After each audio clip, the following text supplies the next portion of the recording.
Hey, that's better. Okay.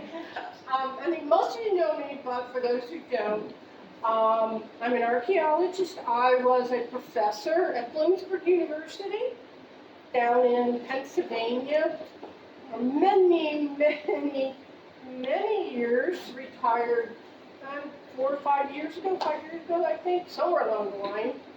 And I've been associated with SRIC, oh my goodness, so 20 years now. Originally, I came and did a few lectures, but I saw what they were doing, and I loved it. I did my graduate work at Ohio State University on Hopewell Mound Builders, and part of that was working with the public, because I'm a strong believer in that, and actually worked for an organization very similar to this one in Ohio. So I kind of come out of those roots, if you will, and landed on the shores here. And SRC, Deb Twigg, y'all know the director, sucked me in, especially once I retired. And so we've been doing field work since then. And I would like to introduce you to the most recent completed excavations, as Jeff mentioned, 2021, 2022, 2023, and we are just now finishing up the lab work. And it's a site from your own area here, but it's also for me an absolutely remarkable site, because as I'm going to show you, the preservation, especially for a site in this part of the world, is absolutely remarkable. Some of the best preservation I've seen from working on any site in North America. It's similar to some of the work that I did in Egypt in terms of the preservation. So I want to introduce you to that, highlight especially some of the things that you're going to see in the new exhibit, and explain the story of why this archaeology is so important for us here and for really understanding the story of the people who came before us. Not surprisingly, most of the archaeology you're going to find in any region, especially here, is going to be along the waterways. Practical reasons, need access to water, but also for the resources. And I think something that a lot of folks also kind of forget about is not just the resources, fish, clam, shell, Canada, geese, that sort of thing, but also because they're conduits of easier travel. And that is what particularly makes this region extremely important and interesting for the archaeology, because literally from right here, you have access to almost all of the eastern U.S., and even if you catch the Mississippi River beyond. That's because right in this area, you have the meeting of two different rivers, Susquehanna and the Chemung. I'll show you some better close-up maps in a moment, right? And from those two rivers, you can go east, north, south, to the west, right? Now, if anyone knows anything about the local native peoples that were here before, you've at least heard of the Iroquois, right? Still in exuberant existence up in the New York reservations that come and visit with us. But a lot of folks don't know that we also had our own sort of Iroquois group, if you will. Culturally Iroquois. What do I mean by that? They have a unique language group. Their house structures are unique. Anybody? What traditionally did Iroquois live in? Long houses, right? Archaeologically, their pottery is distinctive. Their bone tools are distinctive. Their archaeology is very distinctive. And we know that it comes in rather late into New York, and then eventually down this area, 1500, 1530, 1550, somewhere around there. And in this area, the group that we would call Iroquoian in culture were, of course, Susquehanna, also known as the Anadosky. There's a dozen different names depending on if you're French, British, Dutch, right, eventually American. These were the individuals historically that were encountered when the first non-natives came into this area.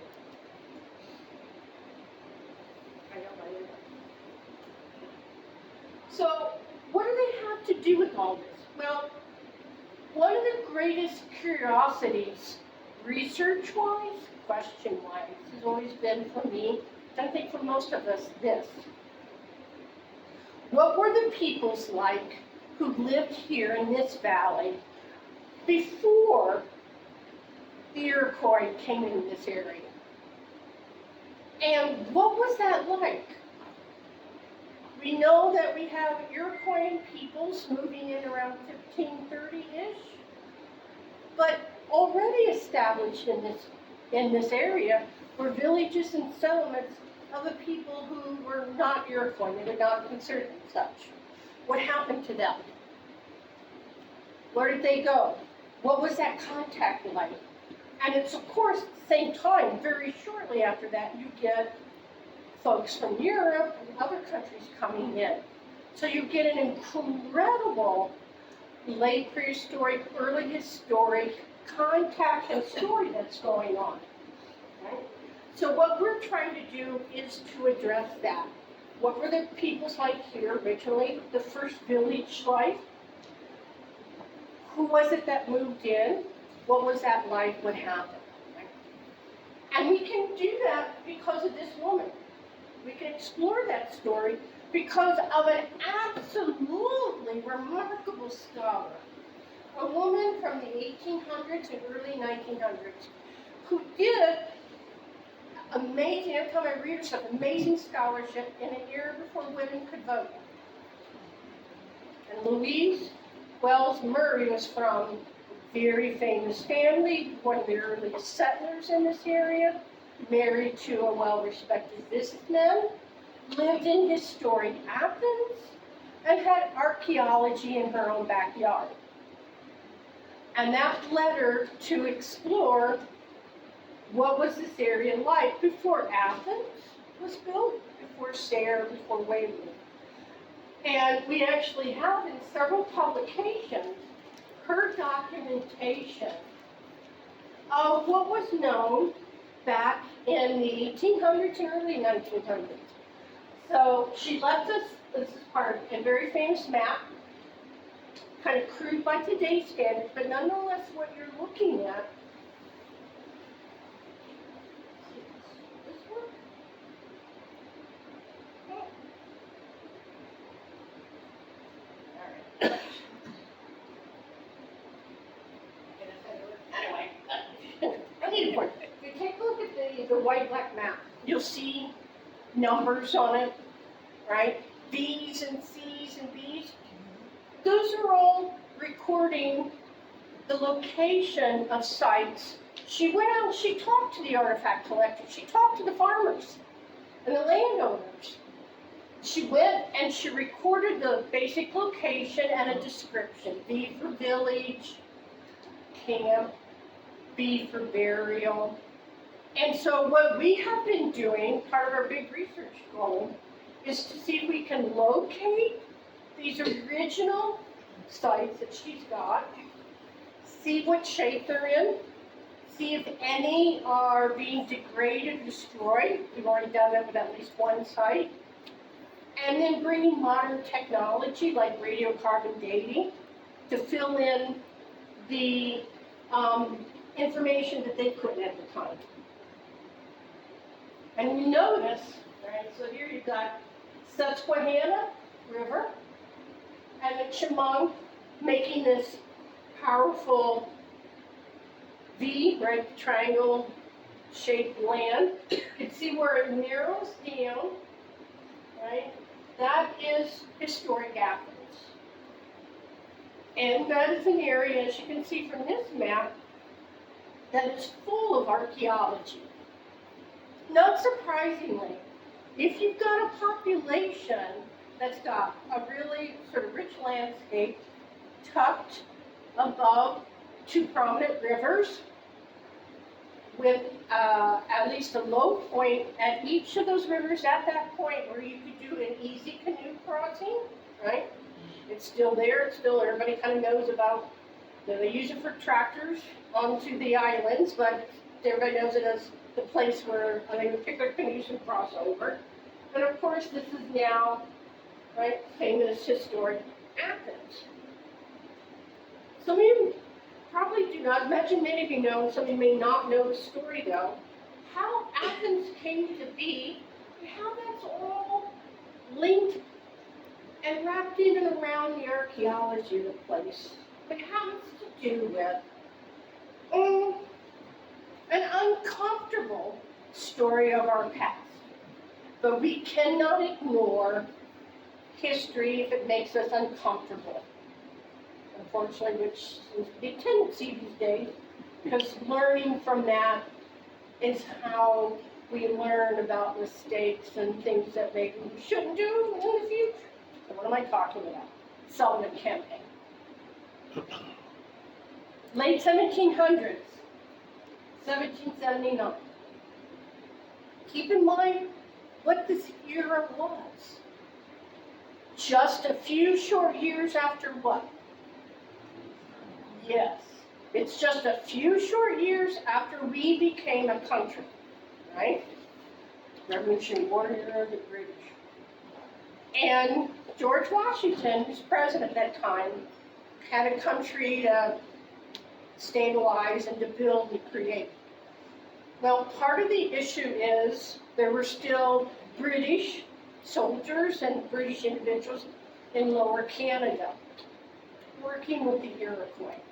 Because the Iroquois and the British had a long partnership. We were originally not too long ago British, right? So Washington was afraid that the British would make alliances with the natives that were in this area. So a lot of people don't know this. There were still native Indian villages down in the Athens area, at least two down at the tip of the triangle, several on Chemung, nothing with Susquehanna. Washington was afraid that they would make alliances with the British, so he sent General Sullivan up, Sullivan Campaign, in essence to wipe out the native villages, to reduce the ability for them to have an alliance with the British, right? It's not a pretty story, because they went in. Now keep in mind, these Indian villages had adopted non-native culture. Queen Esther's village, down in Queen Esther's flat, they had cattle. She was married to a white businessman. Didn't matter. They went and they wiped that out. They wiped out all the Indian villages. But one of the consequences of that is that when they were in this area, they were struck at how beautiful this region is. Keep in mind, at this time, and I've looked into all the original congressional archival digital maps and everything, there were very few non-natives in this area. There were a scatter of a few colonial families. But this area is pretty much wide open. And the soldiers in Sullivan's campaign were struck with how beautiful this area is. And at the same time all that's happening, there were several wealthy entrepreneurs down in Philadelphia who are up here buying land like crazy. Because Philadelphia encouraged it, right? The borders of Pennsylvania weren't firm by then. So they were trying to get a hold of this land to make sure this was going to be Pennsylvania. Don't ask. Pennsylvania, Connecticut, New York were all kind of, vying with each other. So at the same time that happened, some of those soldiers came back and they bought up property. That's what some of these early maps are. So Sullivan came in and, can you see that? That weird triangle, you see that diamond shape? He came in, he put a fort, literally from riverbank to riverbank. That's how narrow it is there. To control the route and traffic. It only lasted for about a year. But then after that was torn down, they came in and laid out these property lines. right all around and just above north, and a little bit south of where the fort had been. Now these became, for some of them, large landed estates. What you would have is you have the main street coming down right to the middle, see that? And then you would have usually one estate house, and then all the way to the either river was their gardens, their fruit trees. Remember, this is the early 1800s, so they need to have, be able to sustain themselves. Right? And then over time, of course, what's happened is some of those estates got cut up. You got more roads in there, more houses. Some of the kind of estates you can kind of see the original boundaries to.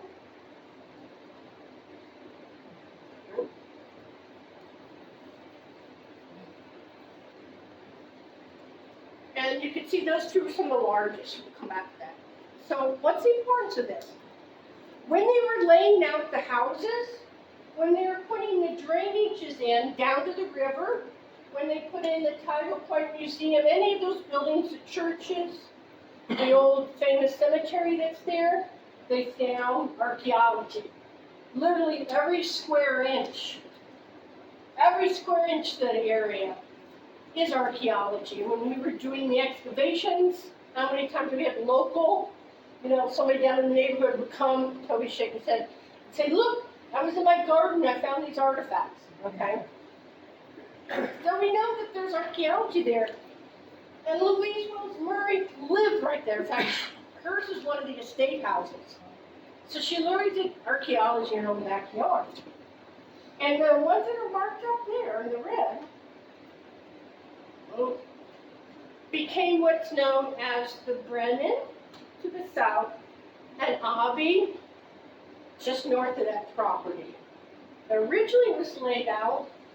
You have the two big estate houses, see at the top of the white, and then all the land all the way back to the river.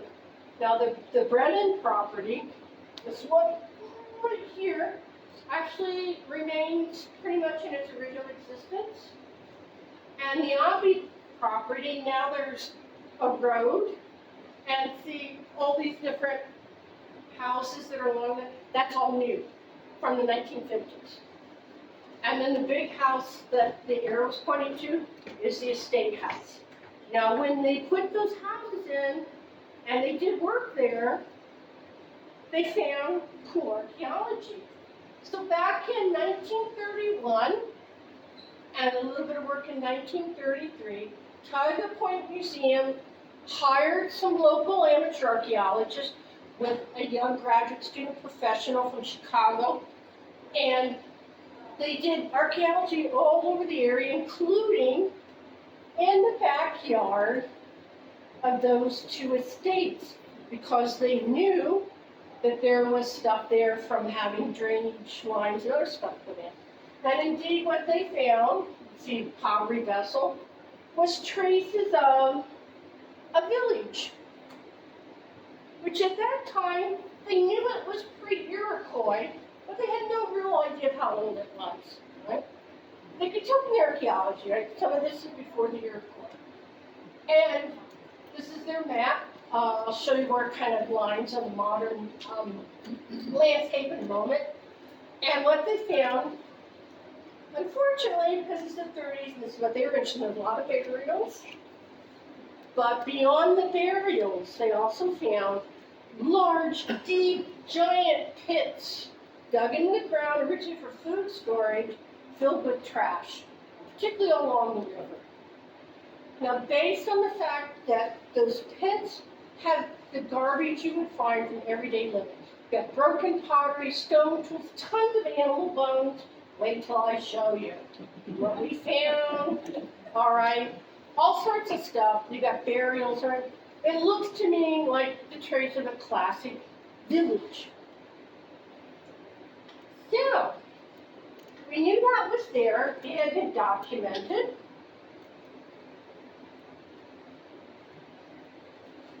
This kind of shows you their work crossed between the two properties down by the river. The red line is the property boundary, as far as we could determine.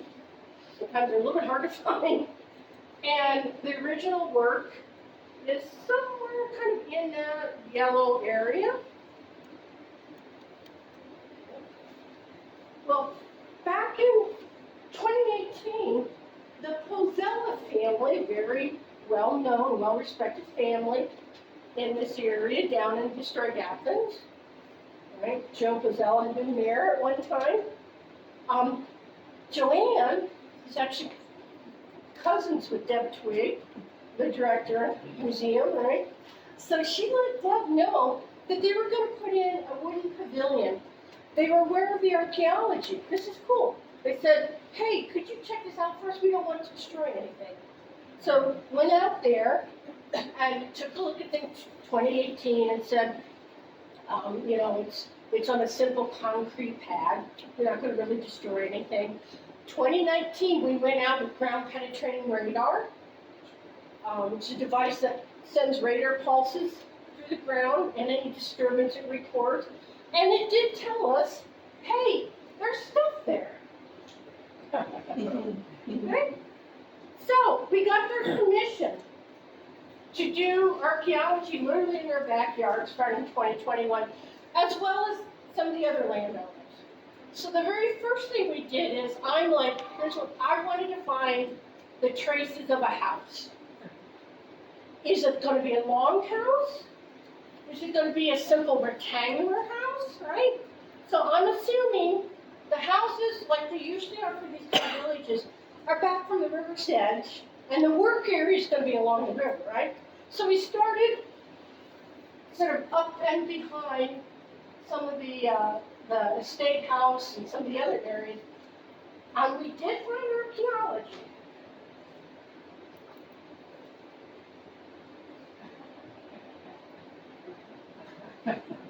I can't help it, right?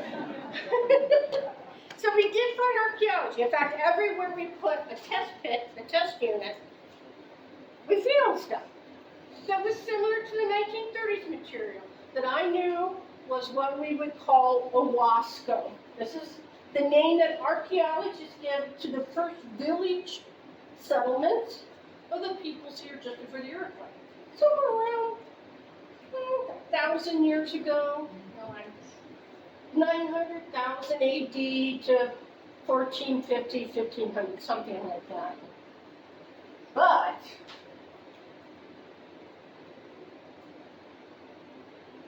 what I found was that part, all those more north or more western units were so historically disturbed that it was clear that we weren't going to, be able to really get any kind of good answers.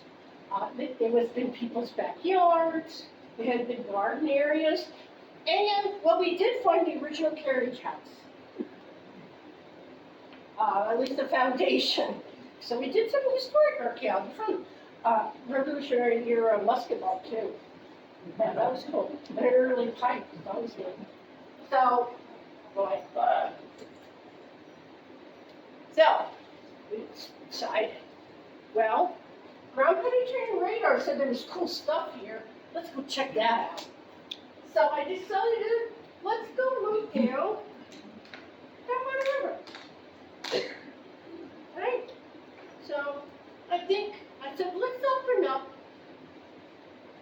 a 2 meter by 2 meter unit, 6 feet by 6 feet, right over one of the areas. The ground penetrating radar said, hey, dig here. He'll have to slap me upside the head more than once. I'm like, okay.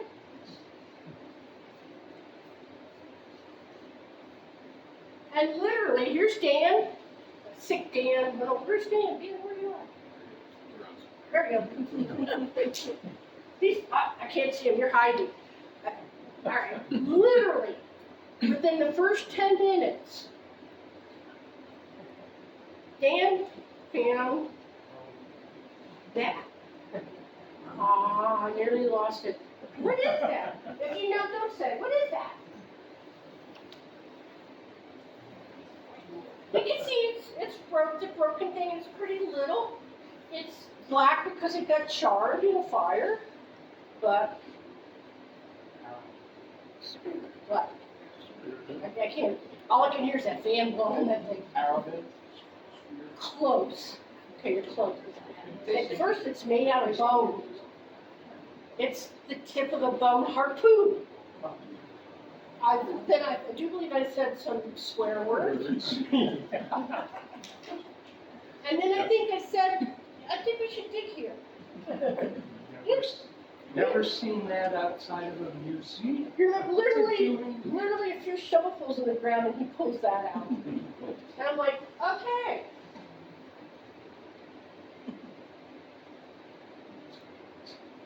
And as you can see from this, what you're looking at, just below the grass layer, just below the active soil layer, all the brown and red splotching, that's material left behind by ancient campfires, by garbage that's strewn around, by the lives and living of someone from 1,000 years ago, thereabouts. And we knew we were going to have fun. Bone and stone and all sorts of cool stuff. So that first year, we put in a really large area that is, well, that one's about 15 feet by about 6 feet. That's over where the ground penetrator said dig here. And in that, what you see if there's my field drawing of what had been large round pits dug into the ground and then filled with trash once they were empty. And I will show you how that works in a moment. So what you're looking at here, I'll show you some better shots. You know, I'm going to wait till I get a better shot where you can see actually what you're observing.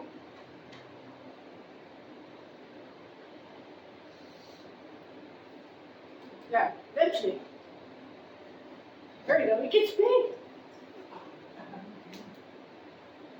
So in there, we had several very, very large pits.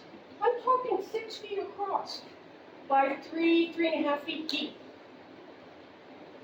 Because it's now modern archaeology, because it happens to be my specialization, organic material, how lucky for this site, we are able to recover some very beautiful charred plant material. Plum pits, walnut nutshell, that we sent out for radiocarbon dating from 3 different pits, 3 different areas. And they all came back, and I'll talk about radiocarbon dating if you want later, all almost at the same identical time period.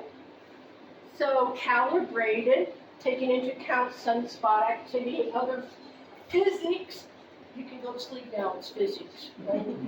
It comes out to about, 1030, 1050, 1060 AD. Right, somewhere in that ballpark. Now, all of the material, all the pits were the same pottery type, the same stone tools, the same dates. So it's clear it's from an occupation from about the same time period. That's just a big, I think that's actually where they smoked. It's a big pit in the ground filled with all those river cobbles. And I think they were smoking fish. Not smoking fish. That makes good on the hazy days. Those in the know are laughing. All right, so you're like, okay, well, what the hell are we looking at? And then we got dirt and all sorts of weird stuff. And so, what is that? All right, you have to learn how to read soil color changes and soil texture changes. So what you're looking at is you see that black layer on the top. In fact, it literally is black. On the official Munsell color chart, it's black. So it's officially black. All right, that upper layer, and then the very upper, that the two, that's like the upper couple of inches is the active kind of root zone for grass and stuff. That black layer is a combination of humus and literally incredible dense garbage from 1,000 years ago, just strewn in a huge layer across the lake. And then you take a look, see in the wall there,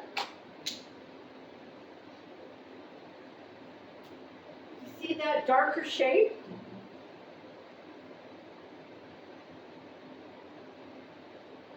Someone cut a pit into the ground, stored some food in it. When it was empty, they threw their trash in it. It has a different color, different texture, and it's filled also with really cool, wonderful garbage. So if you can't see it sort of in 3D, it kind of goes like this. Someone comes in and they're like, I got a bunch of hickory nuts I want to store. Cut a hole in the ground, you line it with brush and grass, all right? Yeah, put your hickory nuts in there. You pull them out over winter. You have an empty hole. What do you do with the hole in the ground? What did Grandpa do with this 1956 Chevy on the farm? What did he do with it? He threw it in the ravine at the back of the farm, right? Yeah. So, you throw some bones down in there and clamshell. Throw some clean dirt on it. Some more crap in there. Yeah, Mom cleaned out the center hearth of the house. Oh, Grandma busted her favorite pot. Whew. Now imagine digging through that horizontally. Right?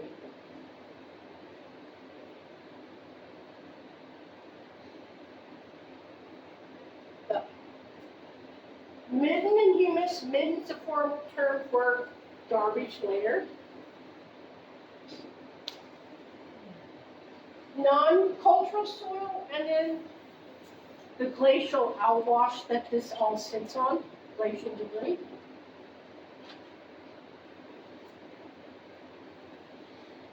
And oh my, what we did find. It turns out there's two things that are creating unique preservation. And that is that some of the pits are filled with clamshell. They liked eating clam, they had clam bakes. And the calcium from the shell reduces the soil acidity. Plus it's on glacial outwash, which means it drains really well. So we've got pottery, animal bone, antlers, the tip of the antler, all sorts of cool stuff.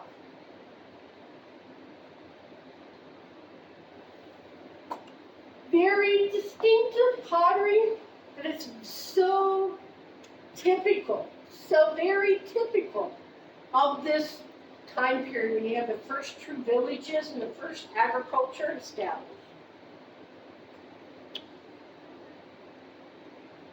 And then one remarkable thing. In one of our very first deep pits, Dan was working, and he uncovers this. We're like, what is that? Someone broke Mom's favorite pot. They gathered all the sherds up, and apparently an antler tool, I don't know, but sort of just came in there. They dumped it in the bottom of this pit, along with a few native customers. I'm sure they were mad. Now, then this guy.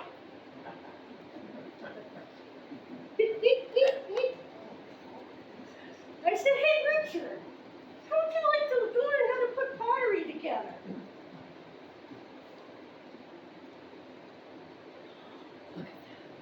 Yeah, Richard spent a year working on this. and managed to assemble the entire, yeah, exactly, the entire pie, right? And this is in the display case that you can see it. Now notice it's not flat bottom, it's a conical bottom, right? So all the pottery vessels from this time period are this conical bottom. I'm not really sure why. Some think it makes the boiling better. It has something to do with the temperature and the boiling in the pot. But that was a work of art to put that together. We found, okay, anybody, what do you want to guess if you know what it? What do you guess what this is? Bird bones? Those are fish bones. Those are fish bones, probably. I've identified perch and catfish and a bunch of other little fishes. Maybe some northern pike. So, 2021, we asked for permission to come back, and even though we put holes in their backyard, they let us come back. 2022, we continued. We just continued from our first set of excavations, heading sort of beyond the river, back from the river. And you see, it got very complicated. We're finding pits after pits. Pits have been cut into pits. Very complex layering and stratigraphy. We also found something else.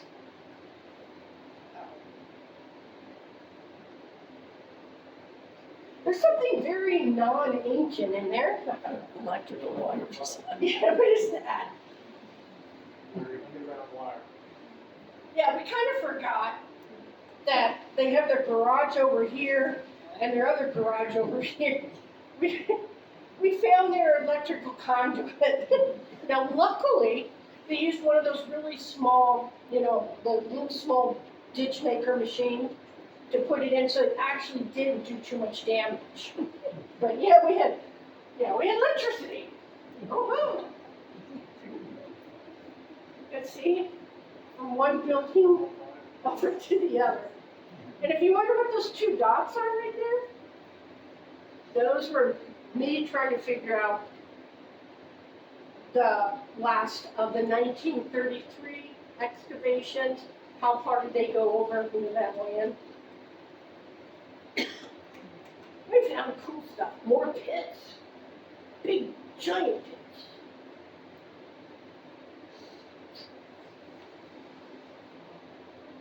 It was so much fun mapping this.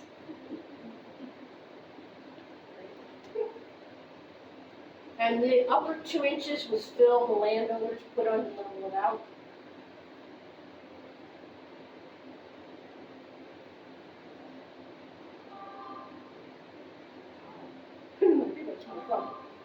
Somebody's filtering. And of course, doing the organics made the fun part. So we got all sorts of animal bones. Anybody want to guess what that little jaw is? It's only about 4 inches. Well, it's a little predator. I think it's fox. Yeah. And what is that? That is traces of almost an entire intact fish, including the outer skin and everything Tom's working on there. That's how good the preservation is. Wow. Fishies. Yeah, I guess who had to analyze all that? I do believe I told Dan sort of on the line, no more fish. No more fish for you. We found such cool stuff. Literally every single animal you can imagine, and some more have been added. Every forest animal, everything from the rivers. All right, they're using their entire habitat. Would anybody like to guess what was some of their most prominent foods? What animals do you think they're hunting? Deer. Deer's always most prominent. What else other than deer? You might be surprised by this. One of the most common, frog bones. They're digging frogs. I found frog bones everywhere, which were fun, so fun. I even found a little heron bill. So those are little froggies, just everything. Bear, you name it, very cool.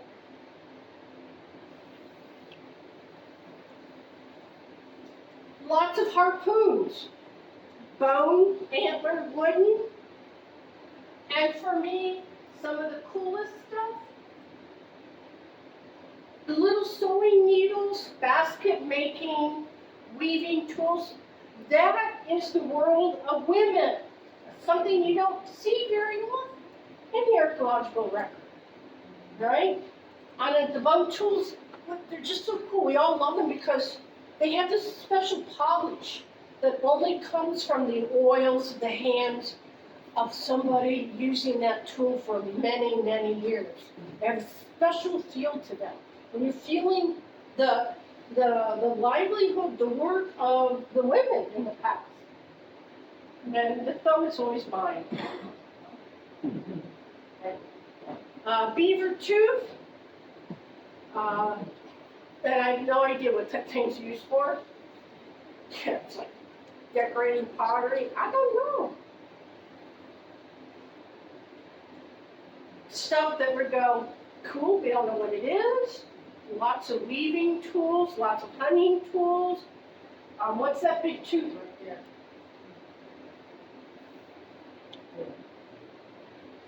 A bed. What animal has a tooth that big? Bear. It's a pendant. You take a look, there's a notch right around the root. And wait for it. Tom is digging. But Tom always does. At the end of the day, Tom always finds something cool. So I hear Tom give an exclamation, a noise. And he says, and he pulls out something really cool. Ooh, what is that?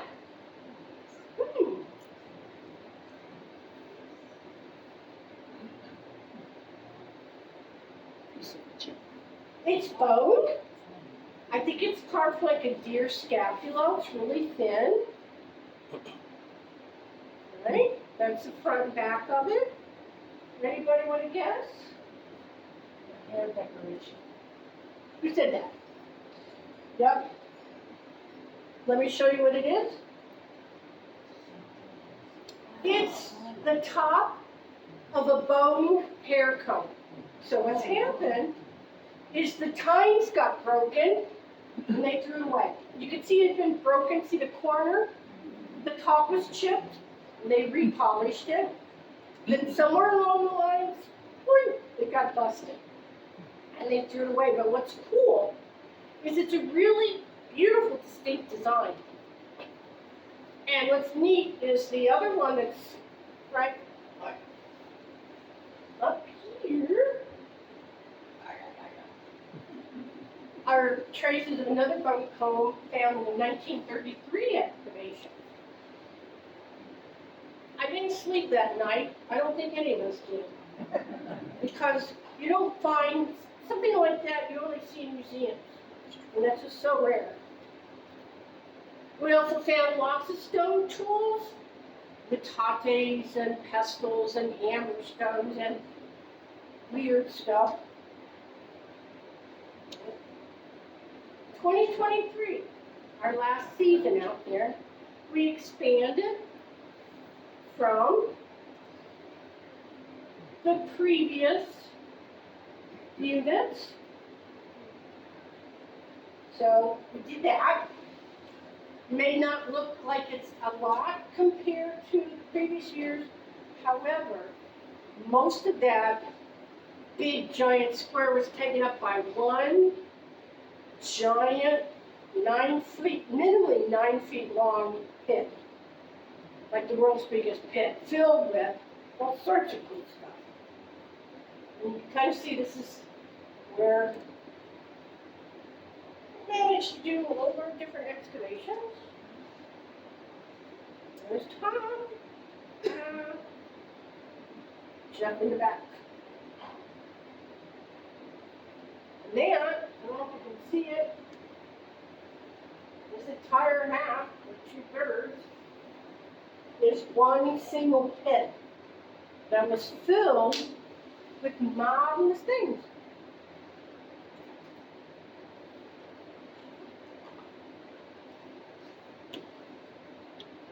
Oh, we also found this. Notice the white pipe in the corner? Oh. Yeah, it's another electrical conduit. And I was like, ah. But they missed a lot of cool stuff, so. Dan was working on one of the units. He found this thing in the wall. What is that? I know it looks like the top of somebody's head. It's not.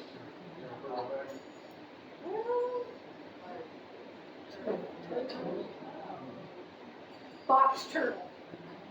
We have found tons of turtle shell pieces, all cut up into little tiny 1-inch fragments.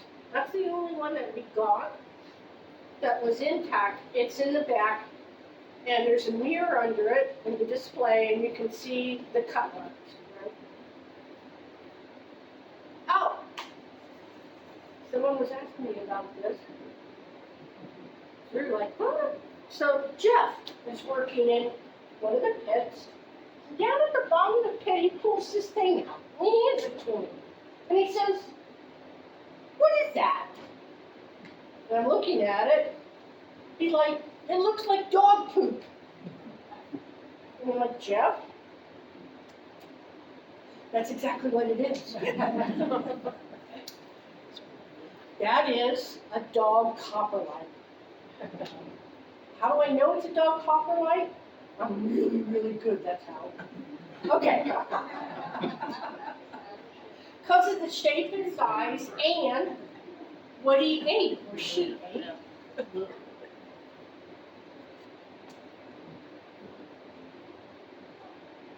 What did the doggy eat?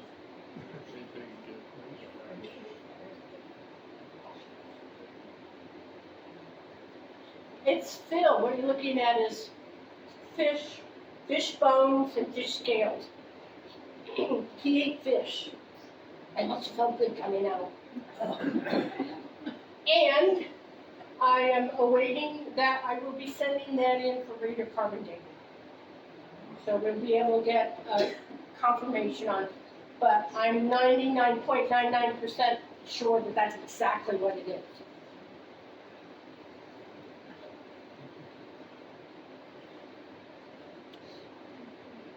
Found this, this one, I found this and kind of brought it out of the ground, and I worked on it right there at the site, trying to figure it out. It's part of a little paw. And there's only one kind of animal that has that type of unique claw and the bonework in the back of the claw. Because it's an animal that retracts its claws. Who said that? Bobcat. Yeah, so it's a bobcat paw, part of the paw. There's its little claws. Right? And just more stuff. There's like Jeff's working on stuff. More harpoons. I love the bone harpoons. They're just so cool. More pottery. And in fact, to see this pile of pottery that Jeff's working on here, up there, it's only one of the stuff. Right? I put this one together. Yeah, it was fun. It's on display. It's not complete because the other parts were just so messed up to pretty much get this together. It's probably a storage vessel because it's so big and it doesn't have cooking residue in it. But what makes it interesting is if you go and look at it real closely, you kind of see it in that one. It has different decorations coming down from the top of it. all made with a cord wrap stick. But usually they use one design all the way around, right? I've never seen one where they got 3 or 4 different, you can't see it because it goes around, different designs on it, so it's fairly unique. We actually have 2 or 3 different pottery types. That's unique, which means I'm gonna have to really describe them in detail. This will all be published. So, yay me, I get to write up more stuff. And of course, I'm almost done. What a lot of people don't realize is it's even more work when you're done with the excavation. You have to clean the artifacts. You have to ID and figure out what the heck they are. You have to analyze them. It all goes into formal sheets that are put into our computer system and data bank that I will eventually use, right, to crunch the numbers. Here's Tom working on things. Oh, I did want to mention, we did find more than just stones and bones and things like that. We've got pipes. These are clay pipes. Some stone pipes. Anybody, what do you think they were smoking in the pipes? Not hazy days.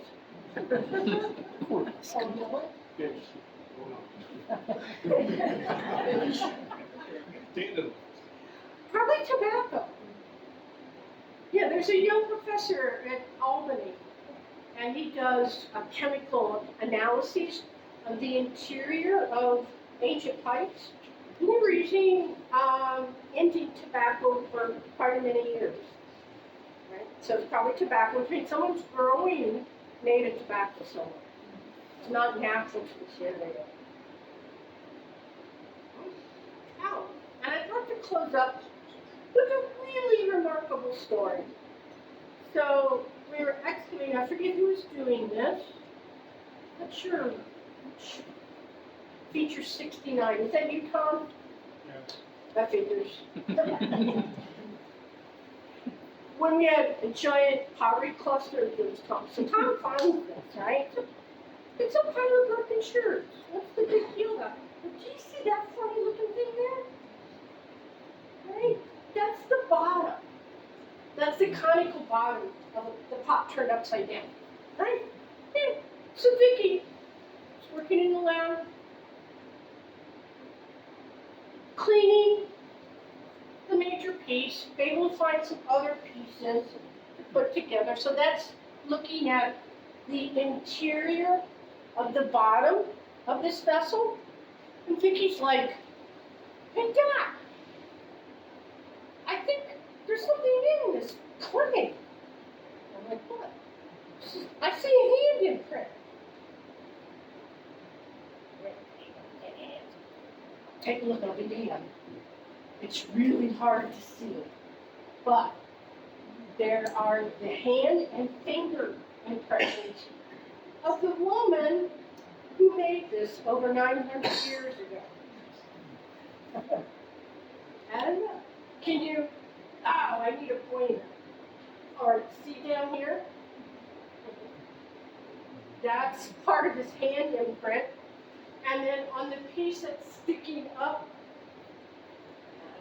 it's really hard to see, are her finger imprints. Yeah, you can see it's in the back display. We've got a special light on it. This is the hand imprint and the fingers of the woman who made this pot. All right? I've never seen anything like that. At least So me. if I do this, Oh, right here.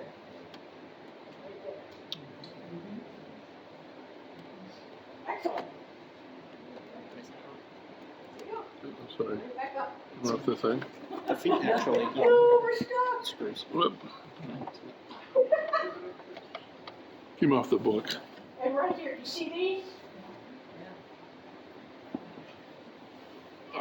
That's this over. Yeah. How cool is that? So, and I want just to shout out, thank you to all the folks that helped us. We had so many visitors. We had school kids that came in. We had all sorts of volunteers, high school kids coming out. neighbors showing up.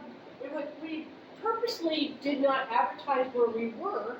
We were on private land, right? We didn't really want anybody to know quite where we were. It was the world's worst hidden secret. Everybody knew where we were, right? And there's Dave Moyer.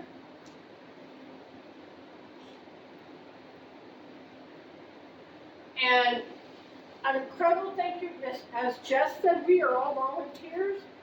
I frequently did give raises of like 1,000% on top of, what we, and then we would all laugh hysterically.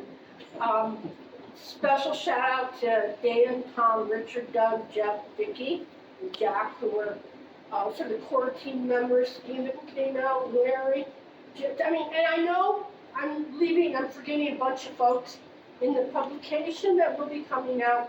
I'll make sure that, everybody's included. I was just trying to remember, I can't remember everybody. I also want to thank the front of house, Rose, who is not only running the gift shop, but she has a background in spreadsheets and accounting. She's actually doing all the data dumping. She's typing in all the data trust me, that's a lot, from our analysis.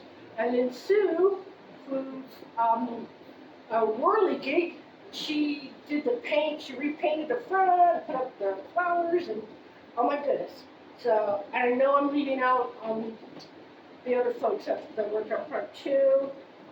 And of course, hello, we put big giant holes in these people's backyards for 3 years. And bless their hearts, because this is gonna be an incredibly important site. Once this is published, we've got data that nobody else has, and it also fits into all the work that we've been doing, trying to, answer that big puzzle, the big story. So a big shout out to the Polzella family. And I did want to at least mention, I don't know if we have any reps here, but Tioga local banks are so precious for communities, because Tioga State Bank has allowed us to be able to, they've given us several grants, and just recently they gave us a nice big grant to pay off most of the loan that we had with them for the new heating system. What happens the minute that you end your mortgage? When you finally pay off your mortgage, what's the first thing that happens? The heating system went down. So special thanks to the folks that support the local community. And then finally, I did just want to and say that next month, they're all on Saturdays. Deb is going to be presenting our presentation that we did for the New York State Association meeting previous year. And let's just say we knocked their socks off and made some of the New York State archaeologists go, okay, we believe you.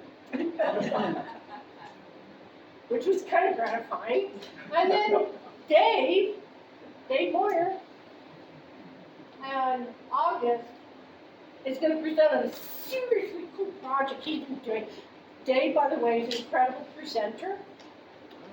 And he's been doing work with,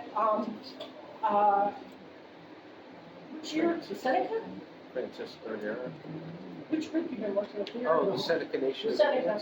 And Yeah. other archaeologists on trying to document what are found disappearing, unusual traces, stones, and you can talk about your wooden ones or not? It's just on the petroglyphs. Yeah. Okay. So he's going to be doing a really cool one looking at some of the rock carvings in the area. And it's neat Those stuff. are from Vermont. You won't see So those. I just wanted to end with a yoo-hoo! Okay.